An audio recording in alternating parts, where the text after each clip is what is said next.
Herzlich willkommen hier im Livestream des Deutschen Museums. Wir befinden uns in der Informatikabteilung des Deutschen Museums und machen hier einen Online-Rundgang für alle, die zu Hause rumsitzen, aber trotzdem sich ein bisschen weiterbilden wollen. Kultur ist ja auch wichtig. Es geht hier um Computer. Jeder von uns hat ein Handy oder ein Laptop zu Hause rumstehen, natürlich, sonst könnte man uns jetzt ja auch gar nicht sehen. Die Frage ist, wie ist der geschichtliche Weg dahin? Und dafür habe ich eine wunderbare Expertin, die Carola. Hallo. Hallo. Dich. Wir müssen Abstand halten, ja. So 1 Meter, so, das ist genau richtig. Du gibst uns so eine kleine Geschichte durch die Zeit der Computer, richtig? Genau, was halt in eine halbe Stunde reinpasst. Also ich muss gleich sagen, wir haben so viele Highlights, aber wir werden uns beschränken auf wesentliche Stücke der Ausstellung. Okay, die Meilensteine. Ja, ein paar Meilensteine. Sehr schön. Genau. Ich sehe auch gerade schon, da steht ein Holzgerät. Ist das auch ein Holzcomputer? Oder was ist das? Genau, also das ist ein Rechengerät von ungefähr 1623 von Wilhelm Schickard. Das ist die erste Rechenmaschine, die wir heute kennen. Das ist ein Nachbau, denn das Original, das Schickard gebaut hat, ist verbrannt. Und wir wissen nur, dass er das gemacht hat aus Nachlässen, und zwar sowohl von ihm als auch von seinem Freund Kepler. Also Schickard hatte Kepler so eine Maschine versprochen und in den Briefen, die man in Keplers Nachlass gefunden hat, waren Konstruktionszeichnungen. Und diese Maschine konnte eben schon Plus und Minus rechnen. Man konnte damit also auch... ein Rechner im klassischen Sinne. Genau. Ein Rechner, der konnte rechnen. Eine Art kleiner Taschenrechner aus Holz. Man konnte auch mal und geteilt rechnen, aber man musste das Ergebnis noch selbst zusammenzählen. Deswegen ist diese Maschine ein Vorläufer von Rechenmaschinen, die eben das Ergebnis in allen 4 Grundrechenarten ausspucken. Okay, grob. Wir können das ja jetzt nicht anfassen, aber man dreht dann links und rechts an den Dingern und dreht an den Schrauben. Genau. Und dann man stellt seine Zahl ein, man kann eben addieren und subtrahieren, indem man einstellt. Man kann mal und geteilt rechnen, indem man hier hinten diese Zylinder einstellt und die funktionieren nach dem Prinzip dieser Nepa-Stäbchen. Hast du das schon mal gesehen? Nee. Also das ist ein ganz einfaches Ding. Du schreibst zum Beispiel das Einmal-Eins von einer Zahl auf diesem Stäbchen untereinander. Und wenn du jetzt wissen willst, was 7 mal 3 ist, ja, dann gehst du eben in dem 7er Stäbchen 3 Stück runter, da steht 21. Siehst du das? Mhm. Ja. Jetzt willst du aber nicht mehr 7 mal 3 rechnen, sondern vielleicht 75 mal 3. Mhm. Dann nimmst du die beiden Stäbchen, die hier nebeneinander liegen, die 7 und die 5. Das 7er und das 5er einmal 1 Stäbchen liegen nebeneinander. Und wenn du jetzt 75 mal 3 rechnest, dann gehst du auch wieder in die dritte Zeile und sagst, ach so, da steht dann eine 2, dann steht eine 1, 1 in so einer komischen Raute zusammen und dann die 5. Dann rechnest du 2, dann die 1er zusammen, die 5, das macht 225. Also praktisch ein Spickzettel auf dem Holzstäbchen. Genau. Das hätte ich damals gebraucht. Ich war immer so schlecht in Mathematik. Okay, wir sind hier 1623. Mhm. Wir konnten schon mal die klassischen Sachen rechnen. Plus, Minus und mit ein bisschen Kopf auch noch geteilt. Und ich meine, das konnten die Leute natürlich auch per Hand rechnen, ja. Also, aber es war eleganter in einem Holzkästchen. So. Es war eine erste Idee. Das Schwierige ist bei solchen Maschinen immer der Zehnerübertrag. Und das war eben eine erste Möglichkeit, das umzusetzen. Jetzt gehen wir mal weiter. Ah, okay, weil wir waren ja auch noch in einer Zeit, in der ja auch die XVL-römischen Zahlen und so. Und die waren gerade schon weg. Also man hat in Europa schon die arabischen Zahlen mit dem Stellenwertsystem eingeführt. Das war dann schon da. Mhm. Und jetzt hat man eben versucht, Maschinen herzustellen, mit denen man sich behelfen kann. Also Schickard hatte diese Maschine gebaut, weil er so viel Astronomie gemacht hat. Da muss man viel rechnen. Mhm. Und diese Maschine hier, ein großer Meilenstein um 1700, ist von Leibniz. Mhm. Leibniz hat zusammen mit Mechanikern diese Maschine konstruiert. Er hat 4 verschiedene konstruiert. Das ist nur ein Nachbau. Mhm. Das Original steht in Hannover in einer Bibliothek. Und das Spannende daran ist, dass er die Stangenwalzentechnik gefunden hat. Ja, entschuldigt. Ich habe Angst. Aber bevor wir in die Details gehen, grob ist das so, dass wir an dem Ding einmal vorne drehen und einmal an der Seite drehen und dann rechnet der für uns, oder? Genau, also man kurbelt, es kann Plus und Minus und auch mal und geteilt rechnen. Das ist das Spannende in dieser Maschine. Und der Zehnerübertrag ist in 2 Teile geteilt, ist aber schon sehr toll in dieser Maschine integriert. Das war eben immer das Problem. Mhm. Und es gab dann weitere Maschinen. Also ich glaube, bei dieser Maschine war es so, dass sie noch nicht zur vollsten Zufriedenheit funktioniert hat. Und es gibt hier in der Vitrine gegenüber dann Maschinen, die ein paar Jahre später entstanden sind, 50 bis 100 Jahre später. Und die mal hinter sind, das Sicherheitsglas, dann sind wir auch also was an den Maschinen so spannend ist, sie sind, also lustigerweise sind sie jetzt in Dosenform. Im Inneren Warum habe ich eigentlich gerade Lust auf eine Torte? Ich weiß es auch nicht, oder? Also im Inneren sind wahnsinnig viele kleine Zahnrädchen. Und das Faszinierende daran ist, das ist absolute Uhrmacherkunst, die da drin steckt. Also man konnte 4 Rechenarten rechnen. Besonders mit dieser Maschine von Schuster sagt man, das ist eigentlich die erste, die wirklich einwandfrei auch über viele verschiedene Stellen hinweg funktioniert hat. Also bei manchen hat man gesagt, naja, so die ersten 2, 3 Stellen haben funktioniert, aber hier, die funktioniert immer noch einwandfrei. Und im Inneren sind unglaublich viele Zahnrädchen, die ineinander greifen, und diese Kunst der Uhrmacher, die steckt hier drin. Also das ist rein mechanisch das, was Taschenrechner jetzt auch können, theoretisch. Ja, also gut, ein heutiger Taschenrechner kann noch viel mehr. Es gibt ja nicht nur die Grundrechenarten, das ist eine 4-Spezies-Maschine. Alles klar. Das ist zu einer Zeit, wann war das? Irgendwas 1700, Ende 1700? Also das ist Ende des 18. Jahrhunderts, also 1792. Genau, perfekt. Wofür hat man das damals hauptsächlich benutzt? Also ich nehme mal an, Buchhaltung war wichtig und du hast gesagt Astronomie, oder? In dem Fall, was hiermit gerechnet wurde, ist, ich denke mal, die haben wahnsinnig viel Astronomie gemacht. Diese Maschinen waren ja sicher auch für die Buchhaltung interessant, wobei die, glaube ich, so teuer waren, dass es wurden nur ganz wenige davon hergestellt. Also ich denke mal, ich weiß nicht, ob die Naturwissenschaften schon auf diese Maschinen zurückgreifen durften. Das ist eine Frage, die kann ich jetzt gerade nicht beantworten. Okay, kein Problem. Auf jeden Fall sehen die wunderhübsch aus. Also die könnte ich mir so auch als Objekt zu Hause hinstellen, aber wahrscheinlich werde ich es mir nicht leisten können. Weißt du ungefähr, in welchem Preisbereich solche Dinger laufen? Also es ist eine sehr alarmgesicherte Vitrine. Und ja, ich weiß es. Ich weiß nicht, soll ich das so rausplaudern? Also, ja, die werden auf dem Markt die sind dann im 7-stelligen Bereich. 7-stellig, Millionenbereich. Okay, nee, dann werde ich mir keine leisten. Aber sehr hübsche Dinger. Gut, also wir sind immer noch in dem Bereich, als Rechner noch rechnen konnten. Plus, minus, mal geteilt. Jetzt gehen wir in den Gang und ich weiß schon, da werden dann die größeren Geräte auf uns warten. Genau. Oder? Also wir kommen jetzt in einen Bereich, wo wir anfangen, also es geht jetzt plötzlich um statistische Berechnungen. Fangen wir es mal so an. Okay, und zwar, Statistik ist auch das, was ich nie mochte in der Schule. Genau, aber im Endeffekt ist es Zählen, ja? Also wir zählen, wir werten aus. Und das Wichtige in der Rechentechnik-Geschichte ist, dass man eben angefangen hat, Sachen zu speichern. Also auch diese Leibniz-Maschine hatte einen mechanischen Speicher. Die konnte schon was merken und dann hat man dazu gerechnet, so konnte man addieren, multiplizieren. Ja? Klar, natürlich, weil man ja nicht nur 2 Zahlen multipliziert, sondern gerne mal auch mehrere und irgendwann auf ein großes Ergebnis kommt. Genau. Verstehe. Und diese Maschine hier ist gab verschiedene Versionen. Diese Version ist von 1934.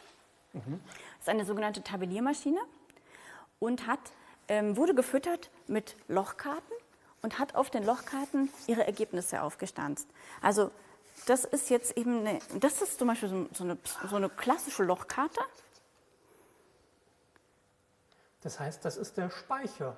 Da ist das Zeug drauf, das man sich merken muss, die Zahlen, die draufgestanzt werden. Das ist die eine Nutzung. Die andere ist, dass man sich darauf auch vorstellen kann, ein Programm einzustanzen. So wie früher bei den Webstühlen. Da hat man die Programme in so Karten eingestanzt und dann hat der Webstuhl verschiedene Fäden zusammengewoben, sodass ein Muster entstanden ist. Aus dieser Zeit stammt das. Und also hier hat man eben gesagt, wenn ein Loch drin ist, dann ist das gebucht und wenn kein Loch drin ist, ist es halt 0, ja, also 0 oder 1. Nicht 0, Loch. 1, dieses binäre Genau. Zeug, das habe ich auch schon mal mitbekommen. Genau, und so hat man eben gezählt. Also wo ein Loch drin war, wurde halt dann an einer Zähluhr es um 1 weitergeschaltet. Und so konnte man natürlich in den einfacheren Maschinen nur zusammenzählen Das war Anfang 19., also um 1900 herum. Da hat man zum Beispiel große Volkszählungen mit solcher Art von Maschinen gemacht, die Hollerith-Maschinen. Und mit so einer Maschine konnte man dann auch das auswerten, also nicht nur zusammenzählen, sondern auch sortieren und sagen, also ich habe von der Sorte habe ich 15 und von der anderen Sorte habe ich 500. Und es wurden auch große Volkszählungen mit solchen Maschinen gemacht, auch im Nationalsozialismus.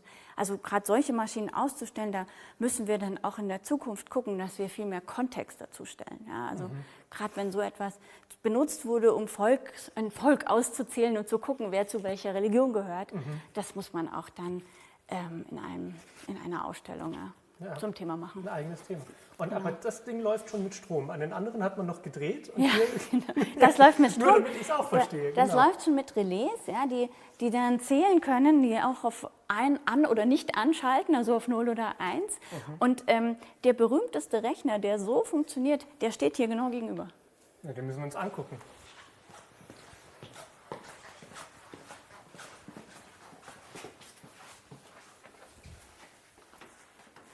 Was ist das denn für ein Ding?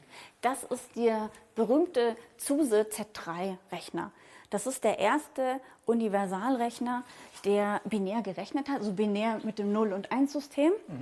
Und was wir sehen, ist ein Rechenwerk und ein Speicherwerk, das aus Relais aufgebaut ist. Also hier kommen aus dieser Telefontechnik damals. Ach, das gehört, also, das gehört zusammen. Das gehört zusammen. Also genau. Der große Schrank dahinter ist auch Computer. Genau, das gehört zusammen. Die Computer werden jetzt erstmal Ich nur... dachte mir, das sieht ja schon so Also aus wir wie so ein werden Laptop, jetzt, den wir haben. Ja, also das ist sozusagen das Display und das ist das Eingabefeld. Okay. Und auf diesen Lochstreifen sieht man die Programme. Das sind Filmstreifen, denn in der Zeit, als Zuse diesen Computer entwickelt hat, herrschte Krieg in Deutschland und da gab es nicht unbedingt eine Vielzahl von Ressourcen. Und deswegen hat er Relais genommen, die relativ günstig verfügbar waren in dieser Version. Also das ist die Z3, er hatte andere Computer vorher gebaut. Und die Z3 war der erste Versuch, mit Relais zu arbeiten. Die davor waren mechanisch, rein mechanisch. Und das ist übrigens nicht das Original. Das wurde zerstört noch während des Krieges. Und das ist ein Nachbau aus den 60er Jahren, die Konrad Zuse hergestellt hat und der zum Glück heute im Deutschen Museum steht. Und wofür hat man das im Praktischen dann benutzt? Ja, also für die Grundrechenarten. Aber es konnte auch Wurzel zielen und schon ein bisschen mehr machen, als man eben mit einem normalen 4-Spezies-Rechengerät machen konnte. Okay. Und man konnte damit Daten verarbeiten und rechnen, also zum Beispiel Flugbahnen berechnen. Zuse hat Geld bekommen von einer Fluggesellschaft, um diesen Computer zu bauen, mit seinem Kollegen Helmut Schreyer. Okay, aber da sind wir noch in einer Zeit, in der von Computern jetzt nicht davon ausgegangen wurde, dass man die privat irgendwann mal benutzen wird, weil Computer ja so eine praktische Sache sind für den kleinen Mann zu Hause. Ja, das war damals noch nicht vorstellbar. Ja. Vor allen Dingen, weil man auch mal einen ganzen Raum kamen so braucht. die ersten Ideen auf, dass Computer ja tatsächlich etwas Praktisches für jeden Menschen sein könnten. Ich würde sagen, erst in den 50er Jahren. Ach, krass. Ja, also und vor wir sind noch 70 Jahren. 1941. Genau. Wir können aber jetzt mal in die 50er Jahre gehen. Da hatten wir noch Computer in einer gewissen Größenordnung, die wir uns heute schwer vorstellen können. Ist das, ganz kurz, nur wenn wir da einmal reinführen, ist das auch ein Computer? Genau, das ist, In dem Schrank, in der Vitrine? das ist die Zuse Z4. Ja, das ist sozusagen die nächste Stufe von diesem Z3-Rechner, den wir gerade angeschaut haben. Und das ist das Original.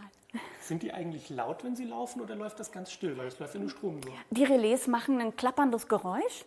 Das kann man sich ganz toll anschauen auf unserer Homepage. Da gibt es einen Film mit unserem ehemaligen Ausstellungsdienst, Herrn Molter. Der zeigt das auch und die ist auch noch funktionsfähig zu der Zeit. Wir dürfen sie heute aus Brandschutzgründen nicht mehr anschalten. Okay, verstehe. Ich wollte nur einmal kurz noch was auf ist das diesen Rechner eingehen. Das ist die Weiterentwicklung von der Relais-Technik, war es, Röhren zu verwenden. Auch mit Röhren, mit elektronischen Röhren, kann man 0 und 1 darstellen. Und für diese Rechner braucht man sehr viel Strom und Platz und einen sehr guten Boden, weil das wiegt ungefähr 16 Tonnen. Und man hat 5000 Röhren verbaut. Und die Rechenleistung habe ich mir aufgeschrieben, weil ich mir das Das ist ja so ein richtiger begehbarer Wandschrank an Computerleistung. Genau, also Wahnsinn. wir haben hier einen Rechner, der um die 2000 Rechenoperationen pro Sekunde durchführen kann. Also 2000 mal 1 und 0. Ja. Ja. Nein, also auch die Verarbeitung davon. Also 2000 Mal eine Operation kann zum Beispiel eine Addition sein. Ein Plus. Okay. Was man da drin sieht, weiß nicht, kann man das sehen durch die Glasscheibe? Da ist so ein komisches Ding, das so ein bisschen aussieht wie so ein stacheliger Igel. Das ist der Quecksilberspeicher. Oh, das klingt nicht gesund. Also wir müssen ja bei einem Computer auch immer dran denken, dass er Ergebnisse speichert oder vielleicht was zwischenspeichern muss. Ja. Das ist ein Speicher, der kann nicht lang speichern. Also man muss sich vorstellen, das ist eine Röhre, die ist mit Quecksilber gefüllt und wird mit einem Impuls angestupst. Und dann schwappt dieser Impuls durch den Quecksilberspeicher durch. Und solange diese Welle im Quecksilberspeicher steht, ist es gespeichert. Und kann auch auf der anderen Seite wieder abgenommen werden. Stimmt es, wenn ich sagen würde, dass das, was ich in meinem Telefon drin habe, letztendlich auch sowas ist, nur in klein? Also das Telefon ist viel mehr, leistungsfähiger als dieses küchengroße Gerät. Also es ist nicht nur, dass Sie das alles reingepackt haben auf Handygröße, sondern es ist auch mehr. viel mehr. Es ist absurd, Okay. ja. Ja, Wahnsinn. Aber nach wie vor funktioniert jeder Computer mit Nullen und Einsen. Also die Idee ist gleich geblieben. Die Von Idee, da vorne genau. bis hier hinten 0, 1, 0, 1. 0, 1, Man schaltet genau. das durch und irgendwann gibt es dann daraus Bilder, Fotos, Genau. alles Mögliche, was man sich vorstellen kann. Also wir haben jetzt hier 5200 Röhren. Wenn wir sagen, das kann man durch Transistoren ersetzen, ja, können wir gleich anschauen. Da gibt es dann die ersten Transistorenrechner. Wir haben heute Chips mit Transistoren, die haben 18 Milliarden Transistoren drauf. Also nur zum Vergleich, das ist absurd, ja, sich das vorzustellen, was da passiert ist. Das war jetzt in den 50ern ungefähr. 1956. Das heißt, in den letzten 60 Jahren hat man riesige Schränke auf mini Größe bekommen. Genau. Das ist gruselig fast schon. Guck mal, wieder so ein Schrank. Wahrscheinlich macht der das Gleiche, nur noch mal größer. Genau, der war an der Uni in München. Das war ein ganz berühmter, das ist die Perm. Wir müssen immer aufpassen, dass wir uns nicht zu nahe kommen. Ja. Social Distancing. Genau, also hier haben wir noch die Röhrentechnik. Wir gehen jetzt mal weiter und schauen uns den ersten Rechner an, der von Siemens gebaut wurde auf dieser Transistorenbasis. Das war eben dann...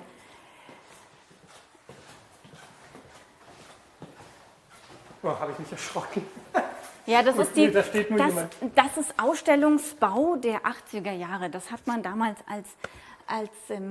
das hat man gerne so reingestellt in die Vitrine. Mit Püppchen. Mit Püppchen, ja. Ja, damit Genau. man weiß, was die Leute daran auch gemacht haben. Genau, das ist auch ein bisschen so ein Museum eines Museums. Ja? So hat man halt in den 80er Jahren Ausstellungen konzipiert. Aber das Spannende ist jetzt vielleicht nicht die Figur, sondern der Rechner dahinter. Der ist eben jetzt mit Transistoren, die diskret auf so Schaltkreise gebaut sind, aufgebaut. Das ist der erste seiner Art, der erste Großrechner von Siemens und war sehr leistungsfähig. Der hatte auch Speicher. Und das Interessante bei diesen Speichern war, also man hat sich ja immer wieder was Neues einfallen lassen. Ja? Das Quecksilber war jetzt nicht mehr, sondern man hat jetzt Magnetkerne verwendet, Ferritkerne, und die wie so eine Matrix dreidimensional aufgebaut. Also das, was da in einem großen Schrank war, hat man immer kleiner gemacht? Das waren noch Relays, das sind jetzt Transistoren? Nee. Die Transistoren sind da hinten auf diesen ganzen Platinen, die wie so Scheiben aneinander stehen. Da sieht man die Transistoren diskret drauf gelötet. Ah, okay. Genau. Und was ich hier habe, ich habe leider so eine Platte jetzt nicht da, aber was ich habe, ist eben ein Speicher von diesem Rechner, von diesem Siemens-Rechner. Das ist aus dem Keller von meinem Vater. Deswegen darf ich das auch hier so anfassen, das ist jetzt kein Ausstellungsstück. Und in diesen Kernen wurde eben dann gespeichert 0 oder 1. Und das ist eine Matrix, also man hat dann eben wirklich 3 Dimensionen, um einen Kern wiederzufinden. Wie viel So Gigabyte sind das jetzt, die das da drin sind? Wahrscheinlich kein Gigabyte, oder? 1 Kilobyte. Aber nur, wenn alle da sind. Das sind gerade nicht alle 8 Racks voll.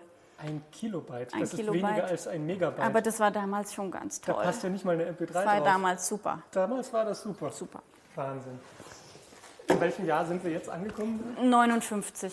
Okay. Aber wir machen jetzt einen Sprung in die 70er Jahre. Jetzt sind die Transistoren hier noch wirklich diskret draufgelötet. Aber jetzt kommen wir in die Zeit, in der man eben, so wie wir heute noch sind, die Transistoren in den Schaltkreis integriert, als Chip. Und zwar, das ist ein Supercomputer, die Cray 1. Und die Cray 1 war ein unglaublich großartiger Rechner. Das ist eine von diesen Platinen, die hier drin waren. Das erkennt man auch schon so. Das sieht für mich nach Computerzeug aus. Jetzt kommen wir halt auch in die Zeit, die uns irgendwie vertraut ist. Ja, also genau. Und dieser Rechner, was man hier schön sieht, der ist so schneckenförmig. Und zwar, das liegt daran, der Rechner wird wahnsinnig warm. Man hat die Kabel versucht, so kurz wie möglich zu halten. Wenn man es in Schneckenform baut, hat man sehr kurze Kabelwege. Da ist kein Kabel länger als 1,20 Meter oder so. Hat ein Kühlsystem mit 3 Tonnen. 3 Tonnen Ja. Kühlsystem. Und es hatte die unglaubliche Rechenleistung von 80 Millionen Operationen pro Sekunde und 8 Megabyte Speicher. Und er wurde verwendet in Deutschland für Berechnungen zur Wettervorhersage.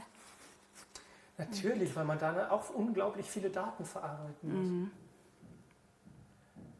Ein super Computerturm. Ich habe jetzt hier gerade in die Ecke geguckt, da sieht man diesen ganzen Kabelsalat. Ja, Das genau, ja der ist auch sehr spannend. wirklich ulkig.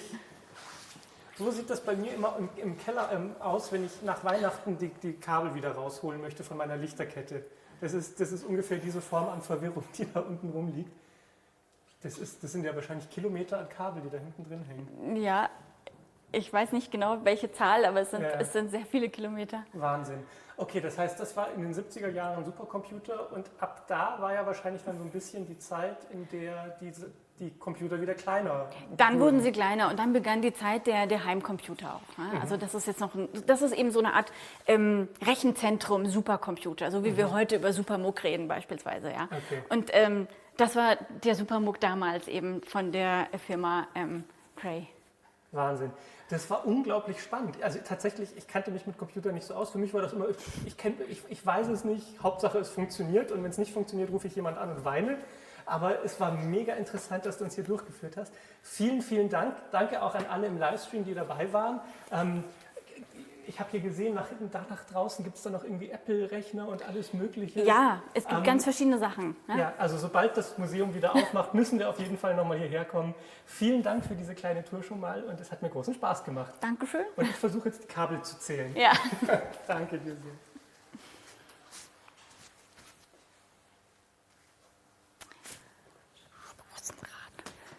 Oh Mann, Stangenwalz.